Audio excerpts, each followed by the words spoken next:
चालू केलं, सोयाबीन गेली, अतिवृष्टी झाली, कधी नाही जाणार।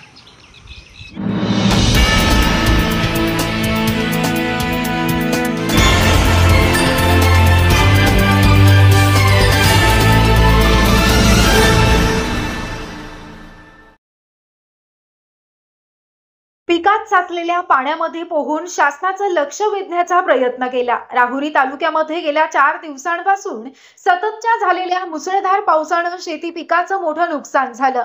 पूर्व भागात तर शेती पिकातच तळ्यांचं स्वरूप आल्यानं हतबल झालेल्या शेतकऱ्यांनी पाण्यामध्ये पोहून आपला रोष व्यक्त करत पिकांचे पंचनामे करून नुकसान भरपाईची मागणी केली। तालुक्यात मुसळधार पाऊस सुरू आहे, त्यामुळे शेतकऱ्यांचं अतोनात नुकसान झालं। सोयाबीन, कापूस, कांदा पिके पाण्याखाली गेली आहेत। काल सोमवारी संध्याकाळी राहुरी तालुक्यात सलग 4 तास मुसळधार पाऊस झाला। खुडसरगाव, पाथरे, वळण, मानोरी, आरडगाव, मालुंजा, माहेगाव, शेनवडगाव, कोपरे, वांजुळपोई, तिळापूर, मांजरी, कोंडवड, शिलेगाव, तांदुळवाडी, केंदळ आदींसह राहुरीच्या पूर्व भागातील पूर्ण पिकं वाया गेली आहेत। सोयाबीनला मोड आले तर कांदा रोपं वाहून गेली। खुडसरगाव, टाकळी मिया येथील रयत क्रांती संघटनेचे जिल्हा अध्यक्ष सतीश पवार यांनी कपाशी पिकामध्ये साचलेल्या पाण्यामध्ये पोहून शासनाचं लक्ष वेधण्याचा प्रयत्न केला, तर लालजी निशाणे, रामेश्वर पवार, शिवराज पवार, माजी उपसभापती रवींद्र आढाव, सुरेश निमसे, नानासाहेब जुंधारे, सुनील मोरे, प्रकाश देठे, सतीश पवार आदींसह शेतकऱ्यांना नुकसानग्रस्त भागाची पंचनामे करून शासनाकडे मदतीची मागणी केली आहे।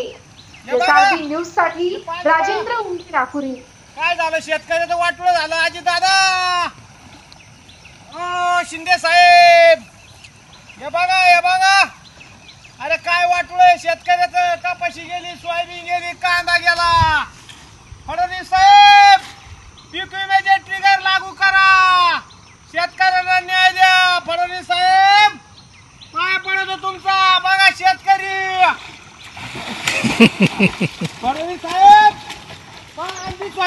सोयाबीन, फडणवीस साहेब, अरे न्याय द्या शेतकऱ्याला, शेतकऱ्याचं वाटोळं झालं। फडणवीस साहेब, शेतकऱ्यांना न्याय द्या।